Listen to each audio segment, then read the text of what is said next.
역대하 31장. 거기에 있던 모든 이스라엘 사람들은 이 모든 일을 마치고 나서 각각 유다의 여러 성읍으로 돌아다니며 기둥 석상을 산산히 부수고 아세라 목상을 찍어버리고 유다와 베냐민과 에브라임과 므낫세 온 땅에서 산당과 제단을 하나도 남기지 않고 없앤 다음에 각자의 고향 자기들의 유산이 있는 곳으로 돌아갔다. 히스기야는 레위 사람들과 제사장들을 갈래를 따라 다시 조직하여 각자에게 특수한 임무를 맡겼다. 제사장들과 레위 사람들은 각자 맡은 임무에 따라 번제를 드리는 일, 화목제를 드리는 일, 성전 예배에 참석하는 일, 주님의 성전 여러 곳에서 찬양과 감사의 노래를 부르는 일을 하였다. 왕도 자기의 가축대 가운데서 아침 저녁으로 드리는 번제에 쓸 짐승을 바치게 하고 또 안식일과 초하루와 기타 절기의 번제에 쓸 짐승을 바치게 하였으니 모두 율법에 규정된 대로 하였다. 그는 제사장들과 레위 사람들이 주님의 율법을 지키는 일에만 전념할 수 있게 하려고 예루살렘에 사는 백성에게 명령을 내려서 제사장들과 레위 사람들의 몫을 가져오게 하였다. 왕이 명령을 내리니 유다에 와서 사는 이스라엘 자손이 곡식과 포도주와 기름과 꿀과 각종 농산물의 첫 수확을 넉넉히 가져왔고 모든 것의 11조를 많이 가져왔다. 유다의 여러 성읍에 사는 이스라엘 자손과 유다 자손도 소와 양의 11조를 가져왔고 주 하나님께 거룩하게 구별하여 드릴 물건의 11조를 가져왔다. 이렇게 가져온 것을 차곡차곡 더미가 되도록 쌓았다. 셋째 달에 쌓기 시작하여 일을 끝낸 것이 일곱째 달이었다. 히스기야와 대신들이 와서 이 더미를 보고서 주님을 찬양하고 백성을 칭찬하였다. 히스기야 왕이 제사장들과 레위 사람들에게 예물 더미에 대하여 묻자 사독의 자손인 아사랴 대제사장이 왕에게 대답하였다. 백성이 주님의 성전에 예물을 드리기 시작하면서부터 우리는 먹을 것을 넉넉하게 공급받았을 뿐 아니라 남은 것이 이렇게 많습니다. 남은 것이 이렇게 많이 쌓인 것은 주님께서 그의 백성에게 복을 베푸신 까닭인 줄로 압니다. 히스기야가 주님의 성전 안에 방을 마련하도록 명령을 내리니 곧 방을 마련하고 모든 예물과 11조와 거룩한 물건들을 각 방으로 날라다가 정확하게 보관하였다. 이 일을 책임진 사람은 레위 사람 고나냐이고 부책임자는 그의 아우 시므이이다. 이 두 사람의 지시를 받으며 함께 일할 사람으로는 여히엘과 아사시아와 나핫과 아사헬과 여리못과 요사밧과 엘리엘과 이스마기야와 마핫과 분하야가 임명되었다. 히스기야 왕과 하나님의 성전을 관리하는 아사랴가 레위 사람 10명에게 이런 일을 맡겼다. 또 성전 동쪽 문을 지키는 레위 사람 임나의 아들 고레는 백성이 하나님께 즐거이 드리는 예물을 받아서 주님께 드리는 일과 가장 거룩한 것을 제사장들에게 나누어 주는 일을 맡았다. 고레의 지시를 받아 함께 일할 사람들로는 에덴과 미냐민과 예수아와 스마야와 아마랴와 스가냐가 임명되었다. 그들은 제사장들이 사는 성읍으로 다니면서 동료 레위 사람들에게 임무에 따라 공정하게 먹을 몫을 나누어 주었다. 3살 이상으로 족보에 기록된 모든 남자들 외에도 날마다 주님의 성전의 순서에 따라 들어가서 책임을 수행하는 남자들에게도 몫을 나누어 주었다. 가문별로 족보에 기록된 제사장들과 그들의 갈래에 따라 임무를 맡은 20살이 넘은 레위 사람들에게도 몫을 나누어 주었다. 또 족보에 기록된 온 회중의 자녀와 아내가 딸린 식구들에게도 먹을 몫을 나누어 주었다. 그들 또한 언제라도 필요하면 그들의 신성한 임무를 수행할 준비를 하고 있어야 하기 때문이다. 아론의 자손에게 할당된 성읍과 거기에 딸린 목장에 살고 있는 제사장들도 있었는데 이들 제사장 가문의 모든 남자들과 레위 사람으로 등록된 남자들에게도 먹을 몫을 나누어 주었다. 히스기야는 유다 전역에서 이렇게 하였다. 그는 주 하나님 앞에서 선하고 정직하고 진실하게 일을 처리하였다. 그는 하나님의 성전을 관리하는 일이나 율법을 지키는 일이나 하나님을 섬기는 일이나 하는 일마다 최선을 다하였으므로 하는 일마다 잘 되었다. 요한계시록 17장. 대접 7개를 가진 그 7천사 가운데 하나가 와서 나에게 이리로 오너라. 큰 바다 물 위에 앉은 큰 창녀가 받을 심판을 보여주겠다. 세상의 왕들이 그 여자와 더불어 음행을 하였고 땅에 사는 사람들이 그 여자의 음행에 포도주에 취하였다 하고 말하였습니다. 그리고 그 천사는 성령으로 나를 휩싸서 빈 들로 데리고 갔습니다. 나는 한 여자가 빨간 짐승을 타고 앉아 있는 것을 보았는데 그 짐승은 하나님을 모독하는 이름들로 가득하였고 머리 7과 뿔 10개가 달려 있었습니다. 이 여자는 자주색과 빨간색 옷을 입고 금과 보석과 진주로 꾸미고 손에는 금 잔을 들고 있었는데 그 속에는 가증한 것들과 자기 음행에 더러운 것들이 가득하였습니다. 그리고 이마에는 땅의 음녀들과 가증한 것들의 어미 큰 바빌론이라는 비밀의 이름이 적혀 있었습니다. 그리고 나는 그 여자가 성도들의 피와 예수의 증인들의 피에 취하여 있는 것을 보았습니다. 내가 그 여자를 보고 크게 놀라니 그때의 천사가 나에게 말하였습니다. 왜 놀랐느냐? 나는 이 여자의 비밀과 이 여자를 태우고 다니는 머리 7과 뿔 10이 달린 그 짐승의 비밀을 너에게 말하여 주겠다.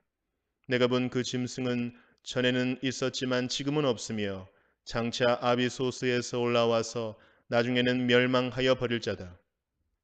그리고 땅 위에 사는 사람들 가운데 창세 때로부터 생명책에 이름이 적혀 있지 않은 사람들은 그 짐승을 보고 놀랄 것이다. 그것은 그 짐승이 전에는 있었다가 지금은 없으나 장차 다시 나타날 것이기 때문이다. 여기에 지혜를 가진 마음이 필요하다. 머리 7은 그 여자가 타고 앉은 7산이요 또한 7왕이다. 그 가운데서 5은 이미 망하고 하나는 있고 또 다른 하나는 아직 나타나지 않았다. 그것이 나타날지라도 잠깐밖에 머물지 못할 것이다. 또 전에 있다가 지금은 없는 그 짐승은 8번째인데 그것은 그 7 가운데 속한 것으로서 마침내 멸망하여 버릴 자다. 내가 본 10뿔은 10왕이다. 그들은 아직 나라를 차지하지 못하였지만 그 짐승과 함께 한동안 왕권을 차지할 것이다. 그들은 한 마음이 되어서 그들의 능력과 권세를 그 짐승에게 내줄 것이다. 그들이 어린 양에게 싸움을 걸 터인데 어린 양이 그들을 이길 것이다. 그것은 어린 양이 만주의 주요 만왕의 왕이기 때문이며 어린 양과 함께 있는 사람들이 부르심을 받고 택하심을 받은 신실한 사람들이기 때문이다. 전사가 또 나에게 말하였습니다. 내가 본 물, 곧 그 창녀가 앉아 있는 물은 백성들과 무리들과 민족들과 언어들이다. 그리고 내가 본 그 10뿔과 그 짐승은 그 창녀를 미워해서 비참하게 만들고 벌거벗은 꼴로 만들 것이다. 그들은 그 창녀의 살을 삼키고 그 여자를 불에 태울 것이다. 그것은 하나님께서 당신의 말씀을 이루실 때까지 당신의 뜻을 행하려는 마음을 그들에게 주셔서 그들이 한 마음이 되어 그들의 나라를 그 짐승에게 주게 하셨기 때문이다. 내가 본 그 여자는 세상의 임금들을 다스리는 통치권을 가진 큰 도시를 가리킨다. 그날이 오면 내가 이 땅에서 우상의 이름을 지워서 아무도 다시는 그 이름을 기억하지 못하도록 하겠다. 나 만군의 주가 하는 말이다. 나는 또 예언자들과 더러운 영을 이 땅에서 없애겠다. 그런데도 누가 예언을 하겠다고 고집하면 그를 낳은 아버지와 어머니가 그 자식에게 말하기를 내가 주님의 이름을 팔아서 거짓말을 하였으니 너는 살지 못한다. 한 다음에 그를 낳은 아버지와 어머니는 아들이 예언하는 그 자리에서 그 아들을 찔러 죽일 것이다. 그날이 오면 어느 예언자라도 자기가 예언자 행세를 하거나 계시를 본 것을 자랑하지 못할 것이다. 사람들에게 예언자처럼 보이려고 걸치는 그 거친 털옷도 걸치지 않을 것이다. 그러고는 기껏 한다는 소리가 나는 예언자가 아니다. 나는 농부다. 젊어서부터 남의 머슴살이를 해왔다 할 것이다. 어떤 사람이 그에게 가슴이 온통 상처투성이인데 어찌된 일이요? 하고 물으면 그는 친구들의 집에서 입은 상처요 하고 대답할 것이다. 가라, 깨어 일어나서 내 목자를 쳐라. 나와 사이가 가까운 그 사람을 쳐라. 나 만군의 주가 하는 말이다. 목자를 쳐라. 그러면 양떼가 흩어질 것이다. 나 또한 그 어린 것들을 칠 것이다. 내가 온 땅을 치면 3분의 2가 멸망하여 죽고 3분의 1만이 살아남게 될 것이다. 나 주가 하는 말이다. 그 3분의 1은 내가 불 속에 집어넣어서 은을 단련하듯이 단련하고 금을 시험하듯이 시험하겠다. 그들은 내 이름을 부르고 나는 그들에게 응답할 것이다. 나는 그들을 내 백성이라고 부르고 그들은 나 주를 우리 하나님이라고 부를 것이다. 요한복음 16장. 내가 너희에게 이 말을 한 것은 너희를 넘어지지 않게 하려는 것이다. 사람들이 너희를 회당에서 내쫓을 것이다. 그리고 너희를 죽이는 사람마다 자기네가 하는 그러한 일이 하나님을 섬기는 일이라고 생각할 때가 올 것이다. 그들은 아버지도 나도 알지 못하므로 그런 일들을 할 것이다. 내가 너희에게 이 말을 하여 두는 것은 그들이 그러한 일들을 행하는 때가 올 때에 너희로 하여금 내가 너희에게 말한 사실을 다시 생각나게 하려는 것이다. 또 내가 이 말을 처음에 하지 않은 것은 내가 너희와 함께 있었기 때문이다. 그러나 나는 지금 나를 보내신 분에게로 간다.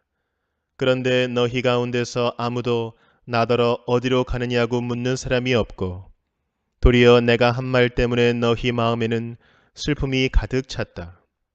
그러나 내가 너희에게 진실을 말하는데 내가 떠나가는 것이 너희에게 유익하다. 내가 떠나가지 않으면 보혜사가 너희에게 오시지 않을 것이다. 그러나 내가 가면 보혜사를 너희에게 보내주겠다. 그가 오시면 죄와 의와 심판에 대하여 세상의 잘못을 깨우치실 것이다. 죄에 대하여 깨우친다고 함은 세상 사람들이 나를 믿지 않기 때문이요. 의에 대하여 깨우친다고 함은 내가 아버지께로 가고 너희가 나를 더 이상 못 볼 것이기 때문이요.